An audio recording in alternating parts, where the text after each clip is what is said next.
Namaskar, welcome back. I'm Neeraj Chasta, Team Physics CLC Seeker. Welcomes you all in next part of the modern physics in PYQ solutions for JEE students.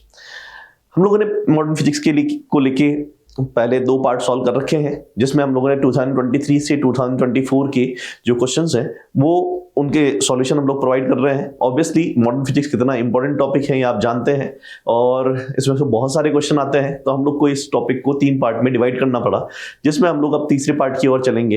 That is this part में mostly include integer questions, और जिसमें हम लोग 2023 से 24 तक के सारे questions जो है वो सीएलसी के यूट्यूब चैनल सीएलसी सीकर पर देश के बच्चों को प्रोवाइड करा रहे हैं।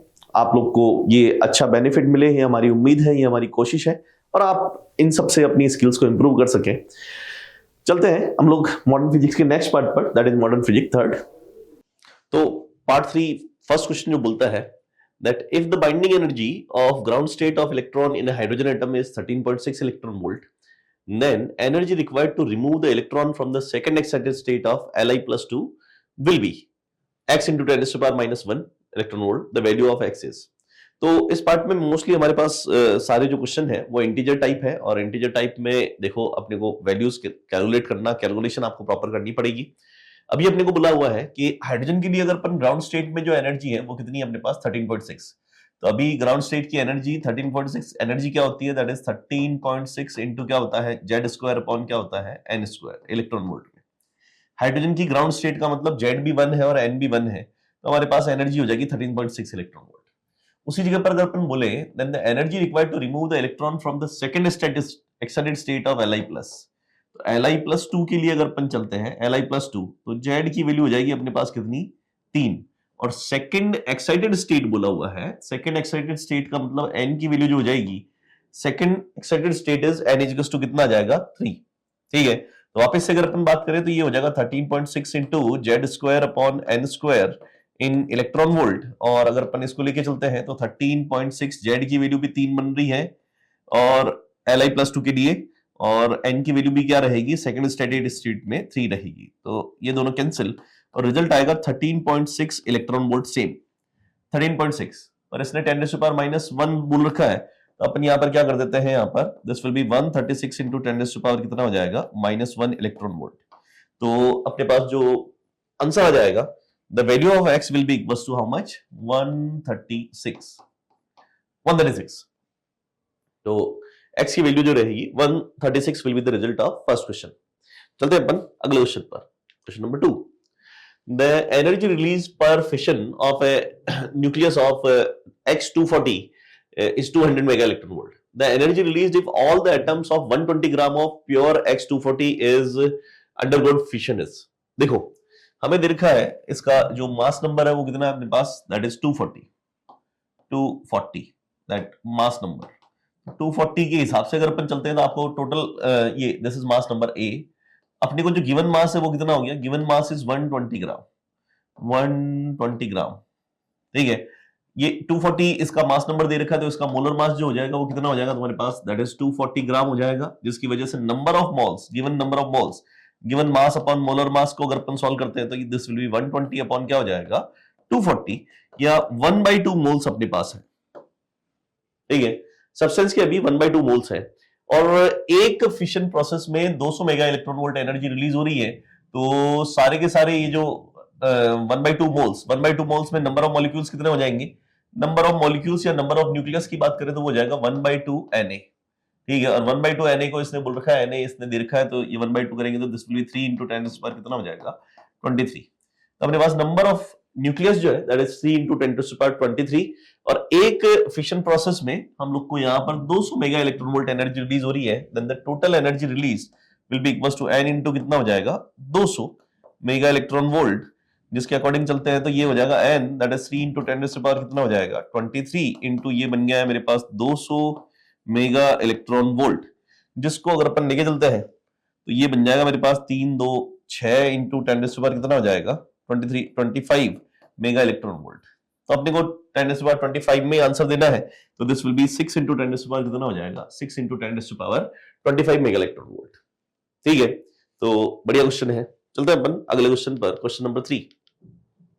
Question number 3, assume that the proton and neutrons have the equal masses. ठीक है, mass of the nucleon is mass of a nucleon is 1.6 into 10 to the power minus 27 kg. The radius of nucleus is this much. Radius of nucleus अपने को ये दे रखी है.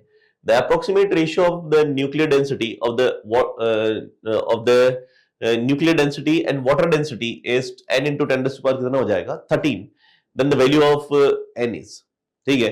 तो देखो इसको अगर अपन सॉल्व करते हैं तो पहले डेंसिटी जो हो जाएगी nuclear density, that is mass, nuclear mass upon क्या हो जाएगा वॉल्यूम।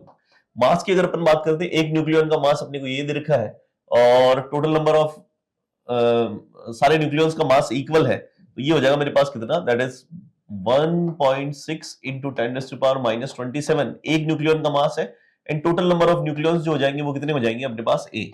तो this will be the mass of the nucleus, एक न्यूक्लियन का mass into number of nucleons. अगर वॉल्यूम की बात करते हैं तो वॉल्यूम हो जाएगा मेरे पास कितना 4/3 पाई r क्यूब, और r रेडियस अपने को ये दे रखी है ये, तो ये हो जाएगा मेरे पास कितना 1.5 into 1.5 into 1.5 r cube into 10 to the power minus 15 दे रखा है, 15 का माइनस 45 हो जाएगा इंटू कितना आ जाएगा a, ये आ जाएगा। तो न्यूक्लियर डेंसिटी जो है वो हमेशा कांस्टेंट होती है, सारे न्यूक्लियस के लिए सेम रहती है, क्योंकि ए जो है वो कैंसिल हो जाएगा और ए से इंडिपेंडेंट ये रहेगी, ठीक है। अब अपने को बोला हुआ है कि density of nucleus upon density of water, तो एक बार इसको अगर अपन सॉल्व करें देन डेंसिटी ऑफ न्यूक्लियस, तो ये टर्म बन जाएगी मेरे पास 1.6 into 10 to the power minus 27 upon में ये हो जाएगा अपने पास, इधर से अगर अपन लेके चलते हैं 27 45, तो ये बन जाएगा +18 बन जाएगा ऊपर, +18 अपॉन ये हो जाएगा मेरे पास कितना 3 इंटू 3 को भेज देते ऊपर 4 पाई, और ये हो जाएगा 1.5 टू द पावर कितना आ जाएगा 3, ठीक है। या अगर अपन इसको और अगर अपन आगे सॉल्व करते हैं तो इधर जो नंबर्स बनेंगे वो बन जाएगा हमारे पास 1.5, इसको एडजस्ट कर देते हैं इधर से,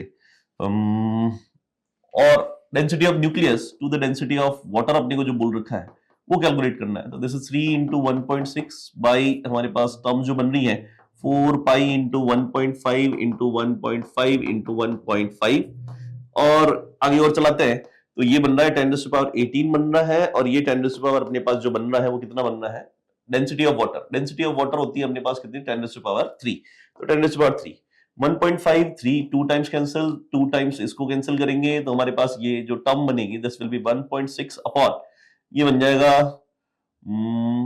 3 पाई इंटू एक और 1.5 बच रहा है अपने पास, और इसको अगर अपन भेजें तो ये बन जाएगा मेरे पास कितना, this will B 10 to the power 15, 10 to the power 15, ठीक है। अपने को आंसर किस में देना है 10 to the power 13 में आंसर देना है, तो 10 to the power इसको मैं 13 अगर कर देता हूं तो 13 10 to the power करने के लिए इधर मैं इसको 100 से मल्टीप्लाई कर देता हूं इंटू 100, तो ये बन जाएगा 160 अपॉन 3 पाई, ये हो गया 3 पाई इंटू कितना हो जाएगा 1.5 इंटू 10 to the power कितना आ जाएगा 13। जब इस नंबर को सॉल्व किया जाएगा तो इसकी वैल्यू जो अप्रोक्सीमेटली आएगी that will B 11 into 10 to the power अपने पास क्या बन जाएगा 30, तो 11 will be the answer of this question. जब अपन नंबर को प्रॉपर्ली सॉल्व कर लेंगे, कैलकुलेशन अपने को थोड़ा सा करना पड़ेगा, कैलकुलेशन इस क्वेश्चन में है, value of n will be equals to 11, ठीक है। तो थर्ड का आंसर आ जाएगा 11। चलते हैं अपन क्वेश्चन नंबर 4 पर। Question number 4, in nucleus having Z is equals to 17 and equal number of protons and neutrons, तो पहले वाले न्यूक्लियस के लिए equal number of protons and neutrons है और Z 17 है, तो उसके लिए A कितना हो जाएगा 17 दूना 34 हो जाएगा, क्योंकि प्रोटॉन और न्यूट्रॉन अलग सेम है।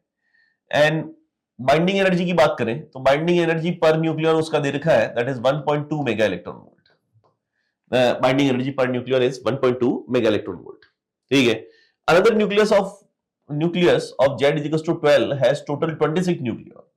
इसमें टोटल जो न्यूक्लियंस है वो कितने हैं 26 न्यूक्लियंस है, और बाइंडिंग एनर्जी जो बोल रखा है अपने को, this binding energy per nucleon will be it is B bar it is 1.8 mega electron volt, 1.2 mega, this is 1.8 mega electron volt. Then the difference of binding energy of B and binding energy of A, तो इसकी binding energy अगर अपन total देखें तो binding energy of this will be equals to कितना हो जाएगा, ये per nucleon binding energy है, टोटल नंबर ऑफ न्यूक्लियंस इतना है, तो 26 इंटू कितना हो जाएगा 1.8। इसकी बाइंडिंग एनर्जी जो हो जाएगी वो कितनी हो जाएगी हमारे पास, दैट इज 4 इंटू कितना हो जाएगा 1.2। ठीक है, then the difference of binding energy of B minus binding energy of क्या हो जाएगा अपने पास A, जिसको अगर अपन सॉल्व करें तो ये 26 इंटू 1.8 माइनस ये हो जाएगा 34 इंटू क्या हो जाएगा 1.2। इसको अगर अपन सॉल्व करते हैं तो इसकी वैल्यू जो बनेगी वो बनेगी नियरली 46.8 क्या 8 के आसपास बनेगी, 8 6 हाँ, और इसकी वैल्यू बनेगी हमारे पास 40.8 के आसपास बनेगी। तो इसका रिजल्ट जो आएगा that will B 6 mega electron volt. ठीक है, 6 mega electron volt will be the result of this question. तो 6 will be the answer of this question. ठीक है, तो थोड़ा कैलकुलेशन इसमें अपने को रखना ही पड़ेगा, वो तो करनी पड़ेगी, इसमें कोई बात ही नहीं है। तो 6 mega electron volt will be the result of this question. चलते हैं अपन next question, question number 5। The common example of alpha decay is this. ठीक है, जहां पर अपने को मास सबका दे रखा है and one atomic mass is 931.5 mega electron volt per c square. The energy released Q during the alpha decay of this process. तो यहाँ पर एनर्जी कितनी रिलीज होती है, तो एनर्जी क्या होती है, energy release in the process that is equals to mass defect into क्या हो जाएगा सी स्क्वायर, या एनर्जी रिलीज की अगर अपन बात करें तो वो हो जाएगा तुम्हारे पास mass defect into 931.5 mega electron volt. ठीक है, जबकि इसको अपन ने किस में काउंट कर रखा है, एएमयू में काउंट कर रखा है। ठीक है, अगर अपन ने इसको एएमयू में रखा है तो एएमयू में अपने को दे रखा है सारा डेटा, तो मास डिफेक्ट जो हो जाएगा दैट इज मास ऑफ इधर से mass of uranium minus mass of क्या हो जाएगा थोरियम माइनस मास ऑफ क्या हो जाएगा, ये इधर का मास माइनस इधर का mass defect, mass of helium into हो जाएगा हमारे पास कितना 931.5 मेगा इलेक्ट्रॉन वोल्ट। जिसको अगर अपन आगे लेके चलते हैं तो तुमको मासेस जो दे रखे हैं वो क्या दे रखे हैं, ये दे रखा mass of uranium 238.0506 minus mass of thorium that is 234.0436। ठीक है, mass of helium that is 4.0026, ये इनटू कितना आ जाएगा 931 पॉइंट कितना आ जाएगा 5। ठीक है, इस डेटा को जब सॉल्व किया जाएगा तो इसका आंसर आएगा 4 मेगा इलेक्ट्रॉन वोल्ट। ठीक है, सॉल्व करना ही है तो result will be 4 mega electron volt of this question number 5, 4 mega electron volt, question number 5। चलते हैं अपन अगले क्वेश्चन पर, question number 6।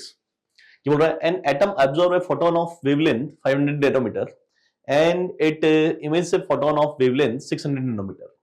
The net energy absorbed by atom in this process is n into 10 raised to power minus 4. And then the value of n is, assume the atom to be stationary. देखो अभी अपने पास 500 nanometre का जो photon है वो absorb हुआ है और इमिट हुआ है हमारे पास कितना, दैट इज 600 नैनोमीटर। तो नेट एनर्जी एब्जॉर्ब कितना हो जाएगा, that net energy absorb E net की अगर मैं बात करूं तो ये हो जाएगा मेरे पास कितना E1 माइनस E2। ठीक है, एब्जॉर्प्शन में अगर अपन चले तो वो हो जाएगा मेरे पास क्या HC अपॉन लैम्डा 1 माइनस जो इमिशन में जा रहा है HC अपॉन क्या हो जाएगा लैम्डा 2। इसको अगर अपन आगे बढ़ाए तो यहां से HC को ले लेता हूं कॉमन और 1 अपॉन लैम्डा 1 जो बन जाएगा 1 अपॉन ये 500 और नैनोमीटर में 10 टू पावर कितना हो जाएगा -9 और -1 अपॉन ये हो जाएगा मेरे पास 600 इंटू कितना हो जाएगा 10 टू पावर -9। ये एब्जॉर्प्शन वाला ये एमिशन वाला, तो नेट एब्जॉर्ब जो हो जाएगा that is this energy minus क्या हो जाएगा दिस एनर्जी। इसमें H और C की वैल्यू अपने को दे रखी है, H और C को अगर अपन देखें तो ये बन जाएगा टोटल मेरे पास इधर से 6.6 इंटू 10 टू पावर कितना हो जाएगा -34 इंटू हो जाएगा 3 इंटू 10 टू पावर कितना हो जाएगा 8 अपॉन में यहां से मैं 10 टू पावर -9 को कॉमन ले लेता हूं और ये बन जाएगा 1/500 माइनस 1 कितना हो जाएगा 600। ठीक है, जब इस डेटा को अपन सॉल्व करेंगे तो सॉल्व करने पर हमारे पास जो रिजल्ट बनेगा that will be 4125 into 10 to power -4 electron volt. This will be the result. अभी अगर अपन बात करें तो जो डेटा है 10 टू पावर -4 आ रहा है, यहां पर अगर अपन देखें तो n की वैल्यू जो हो जाएगी that will be equals to 4125। 4125 will be the answer of this question. ठीक है, तो क्वेश्चन नंबर 6 का आंसर रहेगा 4125। चलते हैं अगले क्वेश्चन पर, क्वेश्चन नंबर 7। क्वेश्चन नंबर 7 ये बोल रहा है दैट द अभी जो सिचुएशन है, a nucleus of mass number 242 and binding energy per nucleon is इतना, breaks into two fragments which of each with mass number 121. If each fragment of nucleus have binding energy per nucleon at 8.1 mega electron volt, total gain in the binding energy will be. ठीक है, तो अभी देखो अपन जानते हैं binding energy per nucleon जो होता है वो होता है बाइंडिंग एनर्जी, ठीक है, upon number of nucleons. Total अगर मैं बाइंडिंग एनर्जी की बात करूं तो बाइंडिंग एनर्जी हो जाएगी मेरे पास कितना, बाइंडिंग एनर्जी इनटू कितना हो जाएगा, नंबर ऑफ न्यूक्लियंस। अभी अगर अपन ये देखें, पहले वाले सेटअप में ये सब चल रहा है और दूसरे वाले सेटअप में हमारे पास टू फ्रेगमेंट्स हैं और मास नंबर जो दे रखा है वो 121 दे रखा है, टू फ्रेगमेंट्स। तो लेट्स से बाइंडिंग एनर्जी का गेन जो रहेगा that is the final binding energy final minus क्या हो जाएगा, बाइंडिंग एनर्जी इनिशियल। ठीक है, अपने पास कौन है, 121 मास नंबर है, 121 मास नंबर का बाइंडिंग एनर्जी पर न्यूक्लियन कितना है, बाइंडिंग एनर्जी पर न्यूक्लियन है मेरे पास कितना, दैट इज 8.1। ठीक है, कोई दिक्कत इसमें? अगर अपन इससे आगे बढ़ते हैं तो यहां पर सिचुएशन जो रहेगी वो रहेगी मेरे पास कितनी, दैट इज, और ऐसे कितने फ्रेगमेंट्स है, दो फ्रेगमेंट है, दो, माइनस पहले वाली बाइंडिंग एनर्जी कितना है 242 इंटू इसकी बाइंडिंग एनर्जी कितनी है, दैट इज 7.6। तो इसको मैं अगर एडजस्ट करता हूं तो ये बन जाएगा मेरे पास 242 और इधर बन जाएगा 8.1 माइनस कितना हो जाएगा 7.6। ठीक है, 242 को कॉमन ले लिया, 242 और 8.1 7.6 का बन जाएगा मेरे पास 0.5 और रिजल्ट आ जाएगा मेरे पास कितना 121। तो 121 mega electron volt will be the gain in binding energy. यहाँ पर बाइंडिंग एनर्जी पर न्यूक्लियन जो है वो मेगा इलेक्ट्रॉन वोल्ट में दे रखी है, तो अपना रिजल्ट भी किसमें आ जाएगा, मेगा इलेक्ट्रॉन वोल्ट में आ जाएगा। तो 121 will be the answer of question number 7। ठीक है, 121 मेगा इलेक्ट्रॉन वोल्ट। चलते हैं अपन अगले क्वेश्चन पर, क्वेश्चन नंबर 8। क्वेश्चन नंबर 8 ये बोल रहा है that in the given condition a nucleus disintegrate into two smaller parts which have their velocities in the ratio of 3:2, velocities in the ratio 2:2, the ratio of their nucleus sizes will be। देखो एक nucleus है वो दो part में disintegrate हुआ है, let's say m1 जो है वो इधर चला गया और वेलोसिटी इसकी हो गई v1। एक दूसरा जो m2 है वो इधर चला गया m2 और ये जा रहा है कितने से जा रहा है, v2 से जा रहा है। ठीक है, their velocity is in the ratio 3:2। ठीक है, तो their nuclear sizes will be, system का मोमेंटम कंजर्व रहेगा तो p इनिशियल तो अपने पास क्या है 0, p फाइनल की अगर अपन बात करें तो ये हो जाएगा मेरे पास m1 v1 प्लस क्या हो जाएगा m2 v2, और अगर अपन बात करें तो m1 v1 plus m2 v2 will be equals to 0 हो जाएगा। ठीक, इस चीज को अगर मैं आगे बढ़ाऊं तो हम लोग ये देख सकते हैं कि m1 v1 vector will be equals to minus of क्या हो जाएगा m2 v2 वेक्टर फॉर्म में। डायरेक्शन की अगर बात करें तो माइनस ये शो करता है कि दोनों अपोजिट डायरेक्शन में जाएंगे। अब आगे यहां से मैग्नीट्यूड देख लेते हैं तो m1 v1 will be equals to क्या हो जाएगा m2 v2 the magnitude form. अब अपने को ये बोल रखा है कि वेलोसिटी जो है उनकी 3:1 के रेशियो में है। ठीक है, तो यहां से मैं देख सकता हूं that m1 upon m2 that will be equals to क्या हो जाएगा v2 अपॉन v1, और ये रेशियो जो दे रखा है ये अपने को दे रखा है this is v1 upon v2 की वैल्यू बोल रखी है 3:1, तो v2 अपॉन v1 जो हो जाएगा वो 2:3 हो जाएगा। ठीक है, m1 अपॉन m2 इज आ जाएगा 2:3। अब आगे चलाते हैं अगर द न्यूक्लियर साइजेस का मतलब आपको इनका रेडियस का रेशियो जो है वो बताना है, रेडियस रेशियो। ये हो जाएगा मास जो हो जाएगा मेरे पास कितना डेंसिटी इनटू वॉल्यूम, और वॉल्यूम जो हो जाएगा that will be proportional to r cube. यहां से मैं लिख सकता हूं that r1 cube upon r2 cube that is equals to 2 by क्या आ जाएगा 3, जिसको अगर अपन देखें तो r1 अपॉन r2 की वैल्यू हो जाएगी हमारे पास कितनी 2/3 की पावर कितनी हो जाएगी दैट इज 1/3। तो इधर x की जगह पर कितना आ जाएगा 2 आ जाएगा, तो x की जगह पर जो रिजल्ट होगा वो x की वैल्यू कितनी हो जाएगी, value of x will be equals to 2। ठीक है, तो x का आंसर 2 होगा, सिंपल। चलाते हैं अपन अगले क्वेश्चन पर, question number 9। A point source of light is placed at the center of the curvature of the hemispherical surface. Okay, और अपने को ये बोला हुआ है the sound emits a power of 24 watt. The radius of curvature hemisphere is 10 centimeter and the inner surface is completely reflecting. the force on the hemisphere due to the light falling on it. देखो अपने को ये बोला हुआ है that a point source of light is placed at the center of curvature. ये है हमारे पास पॉइंट सोर्स ऑफ लाइट, ये p पावर मान लो रेडिएट कर रहा हो, तो यहां से कुछ r डिस्टेंस पर हमारे पास एक हेमिस्फीयर है, ये वाला, ठीक है, r रेडियस का हेमिस्फेरिकल सरफेस है, ये हेमिस्फेरिकल सरफेस है। Radius of curvature of hemisphere is 10 centimetre, ये अपने पास r की वैल्यू जो दे रखी है that is 10 centimetre, and the inner surface is completely reflecting, this inside surface is completely reflecting. पर ये पावर जो डिस्ट्रीब्यूट होगी ये तो यहाँ पर पूरे हेमिस्फीयर या स्फेरिकल वेव फ्रंट जो रहेगा वो तो पूरे स्फीयर में डिस्ट्रीब्यूट होगा, ठीक है। अब अगर अपन यहाँ पर बात करें then the force on the hemisphere due to light falling on it, तो यहां से जैसे फोटॉन्स इंसिडेंट हो रहे हैं, तो फोटोन इंसिडेंट हो रहे हैं तो इस सरफेस पर फोर्स कितना रहेगा। अब फोटॉन्स जब इंसिडेंट होंगे तो उस केस में अगर अपन यहाँ पर बात करें तो हर एलिमेंट पर फोर्स की डायरेक्शन जो रहेगी वो अलग अलग रहेगी, ठीक है। ये ऐसे इधर की तरफ हमारे पास इस एलिमेंट पर लगने वाला फोर्स इधर की तरफ, इस एलिमेंट पर लगने वाला फोर्स इधर की तरफ, और नेट फोर्स जो रहेगा that net force will be the resultant of these two forces. तो अगर मैं तुमको ये बोलूं कि मान लो यहाँ पर फोर्स जो है उसको अगर अपने को एक्सप्रेस करना है then force will be equal, अपन प्रेशर की बात करें तो pressure is force upon area, but this is either force upon the effective perpendicular area, ठीक है, फोर्स और इफेक्टिव परपेंडिकुलर एरिया। या मैं इसको अगर अपन बात करें तो यहां से फोर्स को अगर मैं दे सकता हूं तो फोर्स क्या हो जाएगा मेरे पास, pressure into effective area perpendicular. Basically ये इक्वेशन जो चलती है फोर्स की इक्वेशन हो जाएगी मेरे पास integration P dA cos theta, और प्रेशर की बात करें तो pressure into integration dA cos theta जो है that integration dA cos theta will be equals to A perpendicular.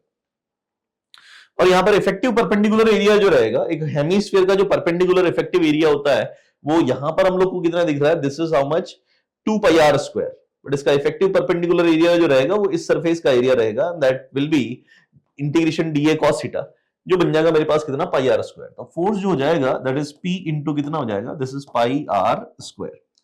अब आगे अगर अपन चलते हैं तो ये प्रेशर की टर्म में बात करिए, तो प्रेशर जो होता है रिफ्लेक्टिंग सरफेस के लिए प्रेशर होता है, pressure that is equals to 2I by क्या होता है, C। तो प्रेशर हो जाएगा मेरे पास 2I बाई C इंटू कितना हो जाएगा, पाई r स्क्वायर, और ये I जो है that is intensity.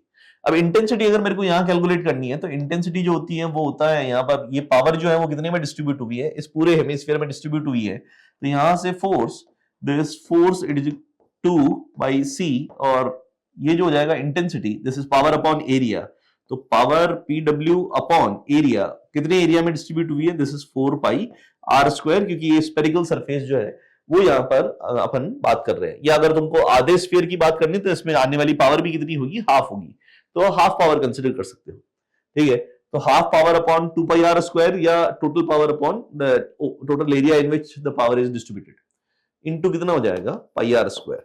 Pi r square से पाई r स्क्वायर कैंसिल, 2 4 2। अभी अगर अपन बात करें तो फोर्स पावर दे रखा है तुमको कितना, 24 वॉट अपॉन ये हो जाएगा मेरे पास यहाँ पर 2, तो 2 into C, 3 into 10 raise to power कितना हो जाएगा, 8, तो 3 2 6, ये हो जाएगा 4, तो 4 इंटू 10 रेज़ टू पावर कितना आ जाएगा, -8 आ जाएगा। तो force will be equals to 4 into 10 raise to power -8 newton, तो light falling in will be equals to 4, ये बन जाएगा मेरे पास कितना, 4 आ जाएगा, ठीक है। तो 9th का आंसर हो जाएगा 4। चलते हैं अपन क्वेश्चन नंबर 10 पर। When a hydrogen atom is going from n equals to 1 to n equals to 2, it emits a photon.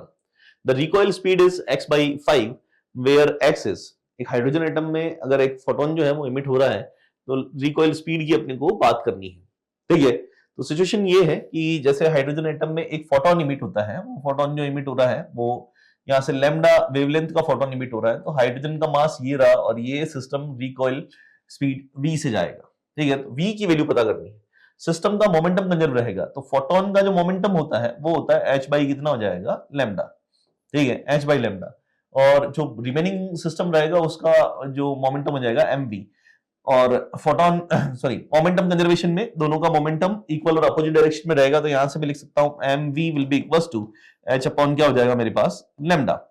अब हाइड्रोजन का ट्रांजिशन जो हो रहा है वो कहां से कहां तक हो रहा है, दैट इज 1 to 2 तक ट्रांजिशन हो रहा है, तो ये हो जाएगा मेरे पास mv और दैट इज इक्वल्स टू यहाँ पर h और 1 बाई लैम्डा का फॉर्मूला हो जाएगा मेरे पास rz square 1 upon n1 square minus क्या हो जाएगा 1 अपॉन n2 स्क्वायर।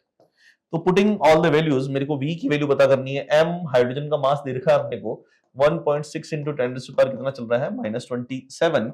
और हम अगर अपन यहां बात करें H इंटू आर, तो हम लोग जानते हैं कि R, H और C की जो वैल्यू होती है वो 13.6 इलेक्ट्रॉन वोल्ट होती है। तो यहां से अगर अपन बात करें R इंटू एच, तो R इंटू एच की वैल्यू हो जाएगी 13.6 अपॉन C।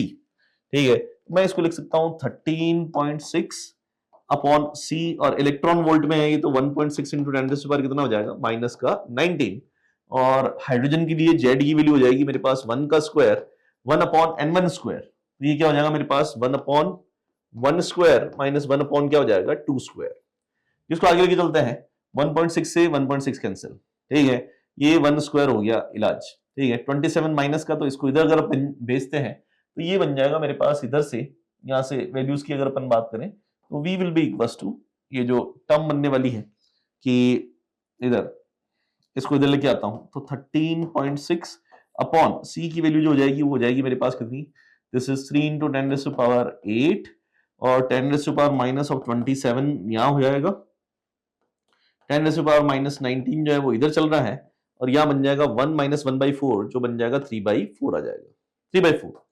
तो इसको अगर अपन देखें तो 27 और 8 ये हो जाएगा मेरे पास -19, और -19 से -19 कैंसिल, 3 से 3 कैंसिल। तो अभी अगर अपन यहाँ पर इसको थोड़ा और आगे लेके चलते हैं तो हमारे पास जो टर्म बनेगी दैट इज 13.6 अपॉन इधर से ये बन जाएगा 1 माइनस 1 C, और यहाँ पर एक और टर्म बच रही है अपने पास दैट इज 4, जिसको अगर अपन और आगे लेके चलते हैं तो v की वैल्यू जो हो जाएगी, अब अपने को जो टर्म बोल रखी है दैट इज x अपॉन 5 की टर्म में बोल रखा है, तो x अपॉन 5 13.6 अपॉन 4, तो इसको मैं एडजस्ट करता हूं, 5 से मल्टीप्लाई करता हूं और 5 से क्या करता हूं, डिवाइड करता हूं। ठीक है, तो इस नंबर को अगर अपन सॉल्व करेंगे तो 13.6 इंटू 5/4, ये जो पूरा नंबर बनेगा 5/4 से मल्टीप्लाई करना है इसको 13.6 को, तो ये जो नंबर बनेगा दैट विल बी 17 अपॉन 5, 5/4 से इसको मल्टीप्लाई करेंगे तो इसका रिजल्ट कितना आ जाएगा 17। ठीक है, इसको सिंपल कैलकुलेशन है जो अपन इसको सॉल्व कर सकते हैं।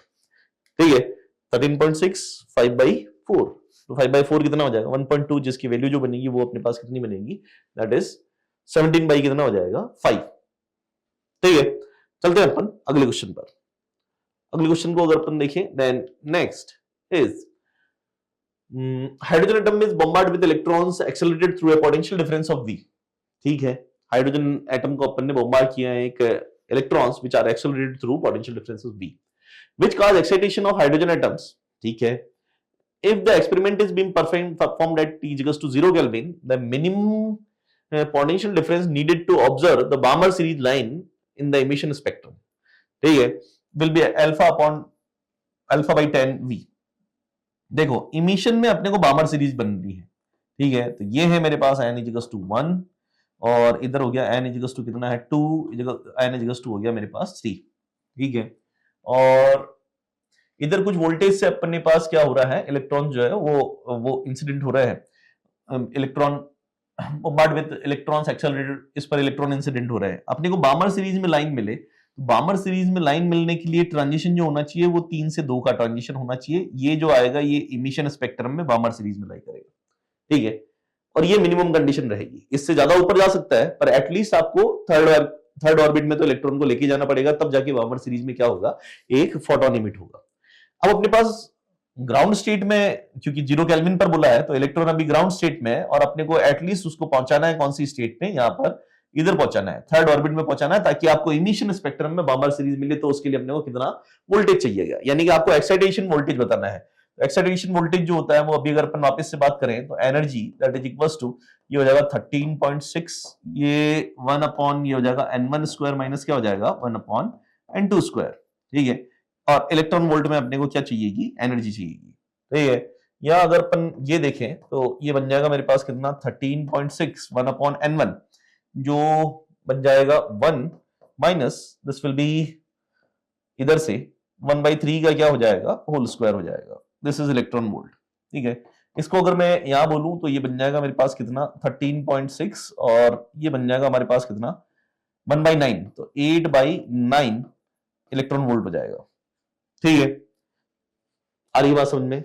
तो इसकी वैल्यू जो बनेगी, this energy will be equals to, ये बनेगा मेरे पास कितना 12.1 इलेक्ट्रॉन वोल्ट। इसको वैसे भी अपन देख सकते हैं कि ये -13.6 होता है, 13.6 होता है, और ये रहेगा मेरे पास -3.4 और ये रहेगा -1.5। तो इनके बीच में जो गैप रहेगा एनर्जी का, दैट इज 10.1 इलेक्ट्रॉन वोल्ट। ये एनर्जी दे रखी है और अपने को इलेक्ट्रॉन को एक्सेलरेट करना है, तो ये 10.1 इलेक्ट्रॉन वोल्ट हो गया। तो पोटेंशियल जो हो जाएगा, इसमें से इलेक्ट्रॉन उड़ा देंगे तो ये हो जाएगा 12.1 वोल्ट। और अपने को आंसर जो देना है वो α/10 में देना है, तो मैं इसको और उड़ा देता हूं, तो ये हो जाएगा मेरे पास 10। तो V will be equals to 121 by कितना हो जाएगा 10V। तो यहाँ पर अल्फा की वैल्यू जो हो जाएगी वो कितनी आ जाएगी, 121 आ जाएगी, 121। तो 11th का आंसर नंबर हो जाएगा हमारे पास कौन, 121, where the electron is going from the ground state to third orbit. तो इनिशियल स्पेक्ट्रम जो रहेगा, जिसमें 3 से 2 का जो ट्रांजिशन रहेगा, उसमें आपको बामर सीरीज की लाइन मिलेगी। ठीक है, चलते हैं अपन क्वेश्चन नंबर 12 पर। Question number 12, an electron of hydrogen atom is on an excited state is having energy इतना, the maximum number of allowed transition in the lower energy level is. तो electron गया है इस लेवल पर, ये level कौन सा होता है, यहां पर अगर अपन चले तो लेवल एनर्जी लेवल क्या चलता है, -13.6, इसके बाद चलता है -3.4, बाद में चलता है -1.5 और बाद में होता है मेरे पास -0.85। तो अभी ये n बराबर क्या है, 4 की कंडीशन है, n बराबर 4, फोर्थ ऑर्बिट में इलेक्ट्रॉन का ट्रांजिशन या इलेक्ट्रॉन है, तो उसके लिए इमिशन स्पेक्ट्रम में कितने ट्रांजिशन होंगे, तो number of lines in emission spectrum that is delta n into delta n plus 1 by कितना हो जाएगा 2। ठीक है, तो इसको अगर अपन लेके चलते हैं, डेल्टा n ये जो बन रहा है इधर से अगर अपन लेके चलें तो कितना हो जाएगा 4, तो गैप डेल्टा n कितना होना है, 4 से लेके अपन किस में आ रहे हैं, मिनिमम लाइन जो है वो कितनी है, 1 है। इमिशन स्पेक्ट्रम में टोटल लाइंस जो रहेगी delta n that is 4 minus कितना हो जाएगा 1 दैट इज 3। डेल्टा n की वैल्यू होगी 3 इंटू ये हो जाएगा 3 प्लस 1 4 बाई कितना हो जाएगा 2। नंबर ऑफ ट्रांजिशन लाइंस जो रहेगी वो कितनी रहेगी, 6 रहेगी। तो 4 से 1 तक आने तक जो number of possible emission spectrum lines जो रहेगी दैट विल बी 6 लाइंस।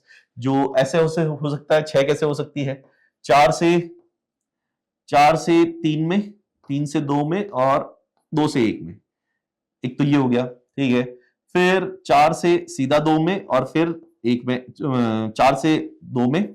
ठीक है, और फिर अगर अपन बात करें तो एक हो सकता है 4 से सीधा 1 में। ठीक है, और इसमें अगर अपन बात करें तो एक हो सकता है 4 से 3 में, एक 4 से 3 में, तो 4 से 3 वाला ट्रांजिशन तो हो चुका है, पर यहां पर 3 से क्या हो सकता है, 3 से हमारे पास ट्रांजिशन हो सकता है सीधा सीधा 1 में। तो नंबर पॉसिबल लाइंस एक होगी हमारे पास ये और एक होगा हमारे पास 4 से सीधा 1, एक 3 से 1 और एक होगा हमारे पास कितना 4 से 2 का ट्रांजिशन। तो ये 6 पॉसिबल स्पेक्ट्रल लाइंस आपको मिलेगी।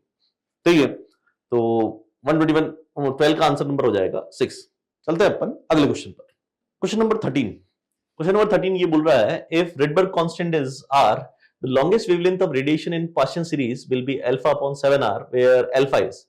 तो हम अगर बात करें, रेडबर्ग कांस्टेंट r दे रखा है और पास्चन सीरीज में अगर अपन चलते हैं तो ये हो गया मेरे पास n equals to 1 2 3 Lyman Balmer Paschen. ठीक है, और पास्चन सीरीज की वेवलेंथ लॉन्गेस्ट, यानी कि अगर मैं बात करूं तो E इक्वल्स टू हम जानते हैं कि hc अपॉन लैम्डा, वेवलेंथ मेरे को लॉन्गेस्ट चाहिए तो ट्रांजिशन जो है वो सबसे छोटा होना चाहिए। ट्रांजिशन सबसे छोटा होने का मतलब ट्रांजिशन होना चाहिए 4 से 3 में। ठीक है, तो ट्रांजिशन की लेंथ सबसे छोटी होगी और उस टाइम पर वेवलेंथ जो रहेगी दैट विल बी मैक्सिमम। ठीक है, वेयर अल्फा अपने को कैलकुलेट करना है। देखो वेवलेंथ क्या होता है, 1 by lambda that is equals to r z square 1 upon ये बन जाएगा हमारे पास n1 3 का स्क्वायर माइनस 1 बाई कितना हो जाएगा ये 4 का स्क्वायर। ठीक है, हम लोग को बोला हुआ है this is 1 by lambda that is equals to r, और z की बात करें तो अपने पास हाइड्रोजन नहीं ले लेते हैं, 1 स्क्वायर हो जाएगा, इधर से 1 बाई ये बन जाएगा कितना मेरे पास 9 माइनस 1 बाई कितना हो जाएगा 16। 1 by lambda that is equals to r, ये बन जाएगा 16 माइनस 9 अपॉन में हो जाएगा 16 इंटू 9, और लैम्डा की अगर मैं बात करूं तो लैम्डा बन जाएगा मेरे पास कितना 144, 16 इंटू 9 और 16 माइनस 7r। ठीक है, तो lambda will be equals to 144 upon 7r। तो 7r तो लिखा हुआ है, अल्फा की वैल्यू हो जाएगी हमारे पास कितनी, this is 144। 144 will be the answer of question number 13। ठीक है, 144। चलते हैं अपन क्वेश्चन नंबर 14 पर 14 the radius of certain orbit of hydrogen atom is 8.48 angstrom. If the energy of electron in this orbit is e upon x, then the value of x is, देखो radius की बात करें तो radius का formula होता है 0.529 angstrom, ये दे रखा है हमने को, ठीक है, इनटू होता है n स्क्वायर बाई क्या होता है z। तो अभी अगर अपन बात करें तो ये बन गया मेरे पास 8.48 that is equals to 0.529 n square, और z की वैल्यू कितनी है अपने पास, हाइड्रोजन एटम है तो z की वैल्यू कितनी हो जाएगी, 1 हो जाएगी, ये हो जाएगा मेरे पास 1। अब मैं अगर बात कुछ करूं किसी एनर्जी लेवल में, किसी लेवल की एनर्जी के लिए, तो एनर्जी का इक्वेशन जो चलता है वो अपने पास कितना होगा, यहाँ से ये n स्क्वायर हो जाएगा मेरे पास, this is n square, this is 8 point कितना हो जाएगा 48 अपॉन कितना हो जाएगा 0.52 कितना हो जाएगा 9, ठीक है। इधर से अगर अपन चलते हैं तो एनर्जी जो चलती है वो क्या चलती है, where energy E of the electron in ground state, तो E in any state, E1 बोल देता हूं या En बोल देता हूं मैं, वो होती है -13.6, ये हो जाएगा अपने पास कौन, Z square upon n square. Z की वैल्यू वापस से 1 हो गई है तो E will be equals to हो जाएगा मेरे पास, this is the energy in ground state, जबकि n की वैल्यू 1 रखेंगे तो ये हो जाएगा मेरे पास En that is equals to E upon क्या हो जाएगा n स्क्वायर। तो अपना आंसर है E अपॉन x, तो E अपॉन x जो होगा, तो E तो ये रहा और x की वैल्यू जो रहेगी वो किसके बराबर रहेगी, n स्क्वायर, और n स्क्वायर की वैल्यू उधर से आ रही है अपने पास 8.48 अपॉन में कितना हो जाएगा 0.529। इसको अगर एडजस्ट करते हैं तो ये 1/2 बन जाएगा, और 1/2 के हिसाब से इसकी वैल्यू जो आ जाएगी वो किसके आसपास आ जाएगी, 16 के आसपास हो जाएगी। जब इसको डिवाइड करेंगे तो 1/2 है तो ऊपर जाएगा तो 16 हमारा रिजल्ट रहेगा। तो क्वेश्चन नंबर 14 का आंसर हो जाएगा 16, ठीक है। चलते अपन अगले क्वेश्चन पर, question number 15। The shortest wavelength of the spectral line in a Lyman series, shortest wavelength, shortest, transition longest, Lyman series of hydrogen spectrum is 915 angstrom. The longest wavelength of spectral line in the Balmer series will be, ठीक है। तो अगर अपन यहां पर बात करें shortest wavelength का मतलब ट्रांजिशन मैक्सिमम, तो शॉर्टेस्ट वेवलेंथ तब होती है जब आपके पास ट्रांजिशन, और कौन सी स्पेक्ट्रल लाइन, लाइमन है, तो ये इनफाइनाइट से 1 में आ रहा है 1। और वापस अगर अपन बात करें the largest wavelength of the spectral line in the Balmer series, तो बामर का लार्जेस्ट स्पेक्ट्रम जो रहेगा, largest wavelength largest, transition smallest, Balmer का ट्रांजिशन स्मॉलर, ट्रांजिशन जो रहेगा वो कहां से कहां तक रहेगा, 3 से 2 तक रहेगा। तो 1 अपॉन लैम्डा लाइमन अगर अपन देखें तो ये हो जाएगा आर जेड स्क्वायर, ठीक है, और ये हो जाएगा मेरे पास 1 अपॉन कितना 1 माइनस 1 अपॉन इनफाइनाइट हो जाएगा, ठीक है। और इसकी वैल्यू आपको दे रखी है, दिस इज, इसको अगर अपन देखें आर जेड स्क्वायर, तो इसको सॉल्व करें तो हमारे पास आर जेड स्क्वायर की वैल्यू जो बन जाएगी, this is R Z square that is equals to 1 by lambda, और ये हो जाएगा 1 बाई 915 एंगस्ट्रॉम बोल रखा है इसने। तो ये अपने को चीज गिवन है। अब अपन आगे चलते हैं, आगे चलने पर हम लोग को बताना है लॉन्गेस्ट और largest wavelength of the Balmer series. तो 1 by lambda Balmer that is equals to again R Z square 1 upon Balmer का लार्जेस्ट जो रहेगा 2 स्क्वायर माइनस क्या हो जाएगा 1/3 का स्क्वायर, ठीक है। तो 1 बाई लैम्डा बामर अगर अपन चलते हैं, लैम्डा बी चलते हैं, ये बन जाएगा आर जेड स्क्वायर, और इधर से हो जाएगा मेरे पास कितना, this will B 1/4 minus 1 by कितना हो जाएगा 9, जिसको अगर अपन लिखें तो 9 4 36 और ये कितना जाएगा 5 हो जाएगा। तो lambda Balmer will be equals to, इसको ऐसे शिफ्ट करते हैं तो ये बन जाएगा मेरे पास 36/5 इंटू हो जाएगा मेरे पास कितना, डिनोमिनेटर में आर जेड स्क्वायर हो जाएगा 36/5, ठीक है। अपने को जो नंबर बताना है इसका आर जेड स्क्वायर, ठीक है। तो लैम्डा बामर, अब अगर अपन इसको रखें तो lambda Balmer will be equals to 36/5, और आर जेड स्क्वायर की वैल्यू 1/915 है, 36/5, तो 1/915 तो ये हो जाएगा 915 हो जाएगा। जब इसको मल्टीप्लाई करके सॉल्व किया जाएगा तो इसका आंसर आएगा 6588 angstrom. This will be the wavelength of the shortest और largest wavelength of the Balmer series for the shortest transition, ठीक है। तो क्वेश्चन नंबर 15 का आ जाएगा 6588 will be the result. Question number 16 in an alpha particle scattering experiment, the distance of closest approach for alpha particle is this much, 4.5 into 10 to the power minus 14. If the target nucleus has the atomic number 8, then the maximum velocity of alpha particle is approximately, देखो ये रहा alpha particle, charge हो जाएगा plus का 2e, ये हो गया nucleus, charge हो गया प्लस का Ze, ये चल रहा है V से, तो क्लोजेस्ट अप्रोच के टाइम पर इसकी जो काइनेटिक एनर्जी हो जाएगी वो सिस्टम की पोटेंशियल एनर्जी में कन्वर्ट हो जाएगी, तो काइनेटिक एनर्जी हो जाएगी half mv² mass of alpha, और ये हो जाएगा मेरे पास k, इधर कौन है nucleus Jd, alpha particle 2e upon कितना हो जाएगा r। अब अपने को आंसर देना है किसका, ये अपने को कैलकुलेट करना है, the maximum velocity of alpha particle is इतना, इज कैलकुलेट करना है। तो ये हो जाएगा मेरे पास 1/2 मास ऑफ अल्फा की अगर अपन बात करें, मास ऑफ अल्फा अपने को दे रखा है, दिस इज 6.272 इंटू 10⁻³ कितना हो जाएगा माइनस का 27 इंटू अपने को v की वैल्यू पता करनी है, v² जो बन जाएगा k, दैट इज 9 इंटू 10⁻³ कितना हो जाएगा 9।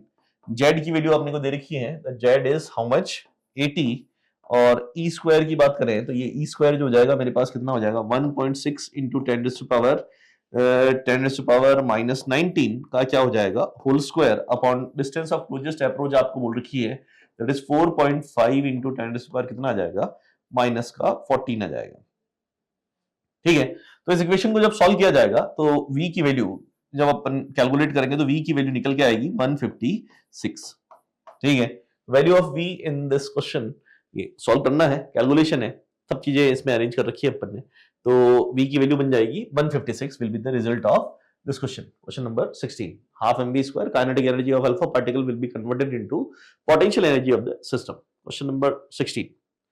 तो नेक्स्ट क्वेश्चन चलते हैं अपन क्वेश्चन नंबर 17 पर। In a Frank-Hertz experiment, the first dip in the current voltage graph for hydrogen is observed at 10.2 volt. ठीक है, the wavelength of light emitted by the hydrogen atom when excited to the first excitation level is इतना nanometre. ठीक है, देखो अभी अपने को ये बोल रखा है कि हाइड्रोजन जो है वो किसी n = 1 से फर्स्ट एक्साइटेशन लेवल तक जा रहा है, उसके लिए आपको डिप जो मिला है फ्रैंक-हर्ट्ज एक्सपेरिमेंट में वो मिला है 10.2 वोल्ट पर। 10.2 वोल्ट पर डिप मिलने का मतलब एक्साइटेशन पोटेंशियल जो है वो आपका 10.2 वोल्ट है। जब यहां से इलेक्ट्रॉन जो ग्राउंड स्टेट में आएगा तो इमिशन में जो वेवलेंथ इमिट होगी उस वेवलेंथ की वैल्यू कितनी होगी।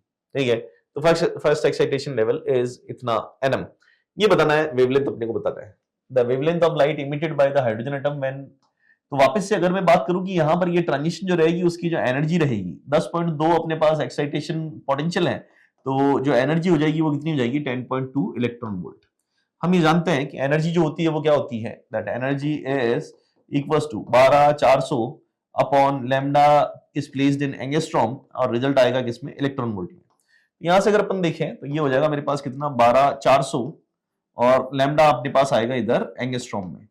ठीक है, और रिजल्ट कितने में है इलेक्ट्रॉन वोल्ट। इलेक्ट्रॉन वोल्ट से इलेक्ट्रॉन वोल्ट कैंसिल, चीजों को शिफ्ट करता हूं तो लैम्डा एंगस्ट्रॉम में जो आएगा वो हो जाएगा मेरे पास 12400 अपॉन 10 पॉइंट कितना हो जाएगा 2। जब इसको सॉल्व किया जाएगा तो लैम्डा जो बन रहा है, लैम्डा किस में आ रहा है एंगस्ट्रॉम में आ रहा है, तो इधर इसको अगर अपन एडजस्ट करते हैं तो इसकी वैल्यू जो बनेगी that will be, this is nearly 122 times जो है रिजल्ट रहेगा। नैनोमीटर में अगर अपन बात करें तो ये अभी एंगस्ट्रॉम में है, इसको नैनोमीटर में कन्वर्ट करेंगे तो ये हो जाएगा मेरे पास कितना 1240 अपॉन 1240 अपॉन कितना हो जाएगा अपने पास, दैट इज 10.2 नैनोमीटर। और इसकी बात करें तो ये नियर बाई जो आएगा रिजल्ट दैट विल बी 122। ठीक है, डिवाइड करना है इस वैल्यू को, वो अपना रिजल्ट रहेगा, तो 122 nanometre will be the answer. ठीक है, तो 17 का सिंपल सा आंसर हो जाएगा। चलते हैं अपन अगले क्वेश्चन पर, question number 18। A particular hydrogen like ion emit the radiation of frequency इतना when it makes transition from n = 2 to n = 1। ठीक है, the frequency of radiation emitted transition from n = 3 to n = 1 is इतना, तो x की वैल्यू कितनी होगी। देखो भाई frequency 1 upon wavelength that is proportional to क्या हो जाएगा फ्रीक्वेंसी, और ये प्रोपोर्शनल टू रहेगा 1 अपॉन क्या हो जाएगा n1² माइनस 1 अपॉन क्या हो जाएगा n2²। ठीक है, तो फ्रीक्वेंसी पहला ट्रांजिशन जो चल रहा है उसकी फ्रीक्वेंसी 2 से 1 में अगर अपन चले तो एक तो है ट्रांजिशन नंबर 2 से 1 और एक ट्रांजिशन है अपना कहां से कहां तक, दैट इज फ्रॉम 3 to 1। तो यहां से लिख देता हूं f2 अपॉन f1, ये जो है वो 3 से 1 का ट्रांजिशन है और ये जो है वो 2 से 1 का ट्रांजिशन है। तो इधर बनेगा मेरे पास कितना, this is 1 upon 1 square minus 1 upon क्या हो जाएगा 3 स्क्वायर, इधर हो जाएगा 1 अपॉन 1 स्क्वायर माइनस 1 बाई कितना हो जाएगा 2 स्क्वायर। वैल्यूज को अगर अपन आगे चलते हैं तो फ्रीक्वेंसी, इधर वाली फ्रीक्वेंसी को बोला हुआ है this is x by 9 into 10 कितना है 15 अपॉन में इधर वाली वैल्यू को बोल रखा है अपने पास कितना है दिस इज 3 इंटू कितना है 10 कितना है 15 बराबर दिस इज 1 माइनस 1 बाई कितना हो जाएगा 9 और 1 माइनस 1 बाई 4। ठीक है, 10 से 15 कैंसिल, इधर देखें तो x अपॉन 9 3 27 हो जाएगा, इधर बन जाएगा मेरे पास कितना 8 बाई 9 और ये बन जाएगा अपने पास कितना 3 बाई 4 बन जाएगा। तो अगर अपन इसको लेके चलते हैं तो ये बन जाएगा x upon 27 that is equals to 8 4 32 बटा कितना बन जाएगा 9 3 27 बन जाएगा। तो 27 से 27 कैंसिल, x की वैल्यू जो हो जाएगी वो क्या हो जाएगी 32 आ जाएगी। x will be equals to 32। तो क्वेश्चन नंबर 18 का आंसर नंबर हो जाएगा मेरे पास कितना 32। चलते हैं अपन क्वेश्चन नंबर 19 पर। Question number 19, if three helium nuclei combine to form a carbon nucleus then the energy released in this reaction is, देखो हीलियम न्यूक्लियस, तो मास ऑफ हीलियम अपने को दे रखा है, ठीक है, और कार्बन का जो मास होता है कंबाइंड टू फॉर्म कार्बन, तो कार्बन का तो मास क्या रहेगा 12 AMU रहेगा, 12 U हो जाएगा। ठीक है, और अगर अपन यहां बात करें तो 1 AMU के लिए energy release is 931 mega electron volt, तो हमारे पास energy release will be equals to, अगर अपन इसको बोले then energy release that is equals to delta m into कितना हो जाएगा c स्क्वायर। डेल्टा m की बात कर लेते हैं, इक्वेशन चल रही है हमारे पास 2He4 और ऐसे 3 न्यूक्लियस हैं and these are combined to form 6C12। ठीक है, 4 3 12 ऐसे। तो इस प्रोसेस में क्या एनर्जी रिलीज होगी, तो डेल्टा m इधर हो जाएगा मेरे पास कितना 4.00260 इनटू इधर हो जाएगा मेरे पास कितना 3, ये तो हो गया अपने पास कौन है this is mass of this side, minus इधर का मास जो हो जाएगा वो कितना हो जाएगा 12, ये हो गया AMU में, और अगर अपन इसको सॉल्व करें तो ये हो जाएगा मेरे पास इधर से 931। ठीक है, डेटा को अपने को सॉल्व करना है तो इसका रिजल्ट जो बनेगा that will be in mega electron volt, c square से c स्क्वायर अपना कैंसिल हो गया, तो रिजल्ट जो बनेगा वो कितना बन जाएगा, इसको अगर अपन सॉल्व करेंगे तो this will B 727 mega electron volt, delta m into c square. Equation simple है एकदम, तो आप कैलकुलेशन कर सकते हैं, this will B 727 mega electron volt. चलते हैं अपन अगले क्वेश्चन पर। Next question, in a nuclear fusion process a high mass nuclide A236 with binding energy 7.6 is distributed into middle mass nuclide 118 having binding energy of इतना nucleon, the energy released in the process। तो energy release के लिए अगर अपन बात करें तो एक तो भाई ये इसमें ब्रेक हो रहा है तो इसके दो न्यूक्लियस अपने को मिलेंगे, ठीक है, क्योंकि मास कंजर्वेशन के अकॉर्डिंग अगर अपन बात करते हैं 2 न्यूक्लियस अपने को मिलेंगे, तो इधर जो हो जाएगा मेरे पास कितना हो जाएगा 2 इंटू 118, ये हो गया टोटल नंबर ऑफ न्यूक्लियस और एनर्जी कितनी है 8.6, माइनस उधर अपने पास 236 है और बाइंडिंग एनर्जी जो है वो पर न्यूक्लियन कितनी है 7 पॉइंट कितनी है 6 है। यहां से अगर मैं कैलकुलेट करता हूं तो 236 और ये भी 236 हो जाएगा, तो 236 माइनस 236 8.6 माइनस क्या हो जाएगा 7.6, 8.6 माइनस 7.6 हो जाएगा 1, तो 236 मेगा इलेक्ट्रॉन वोल्ट अपना क्या आएगा आंसर आएगा 236। तो 236 will be answer of question number 20, 236 mega electron volt. चलते हैं अपन क्वेश्चन नंबर 21 पर। 21, the disintegration energy of the nuclear fission process this is, जबकि अपने को सबका मास दे रखा है तो इसमें रिलीज होने वाली एनर्जी जो हो जाएगी वो क्या हो जाएगी वापस से release energy that is equal to delta m into कितना हो जाएगा c स्क्वायर, यहां से डेल्टा m जो बन जाएगा इधर का mass that is mass of क्या हो जाएगा uranium minus mass of caesium minus mass of क्या हो जाएगा Zr प्लस सॉरी मतलब ये इससे सब्ट्रैक्ट की, अच्छा चलो ऐसे समझा देता हूं, mass of uranium minus mass of caesium plus mass of Zr plus क्या हो जाएगा मास ऑफ ये हो जाएगा न्यूट्रॉन इनटू कितना चल जाएगा मेरे पास c स्क्वायर। वैल्यूज को अगर अपन पुट करें तो ये अपने को दे रखा है कितना 235.0439, इधर से हो जाएगा माइनस मास ऑफ सीजियम जो दे रखा है दैट इज 139 पॉइंट हो जाएगा 905, माइनस Zr के लिए बोल रखा है हमने को 93 पॉइंट कितना हो जाएगा 90, और न्यूट्रॉन को दे रखा है 1.0086 into c square at AMU में आ गया है ये, तो ये हो जाएगा मेरे पास 931।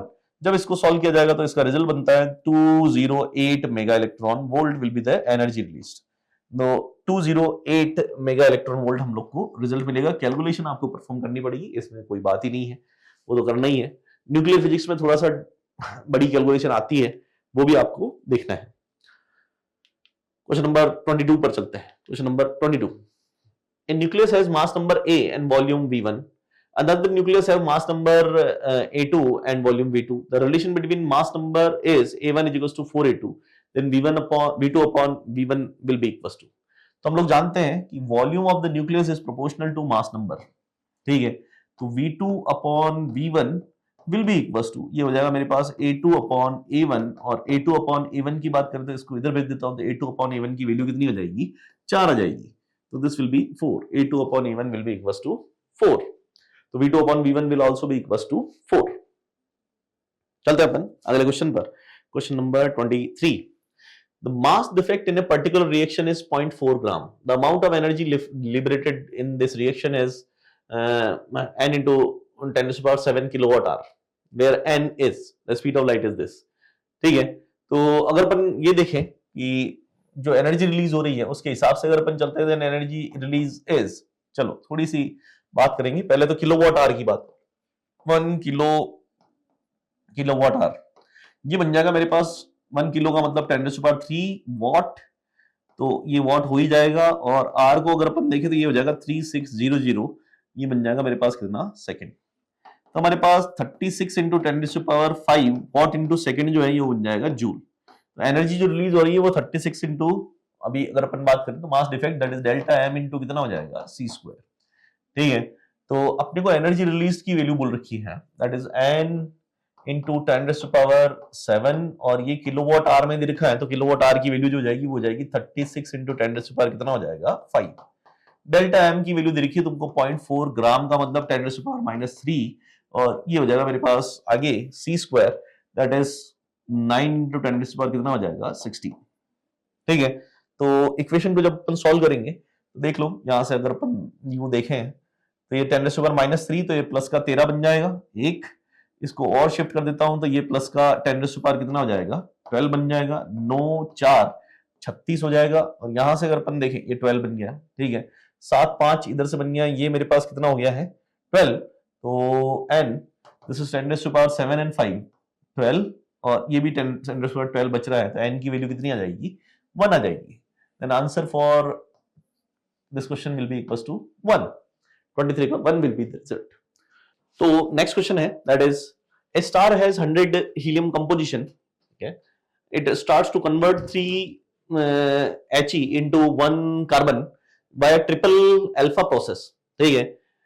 The mass of the star is this much and generates energy at the rate of इतना, the rate of converting helium into carbon is this much where n is, तो n की वैल्यू अपने को बतानी है। अभी अपने को जो प्रोसेस दे रखा है that is 3 helium nucleus 2 He4 are combined into carbon, ये हो जाएगा मेरे पास 6C12, और इस प्रोसेस में कुछ एनर्जी रिलीज हो रही है।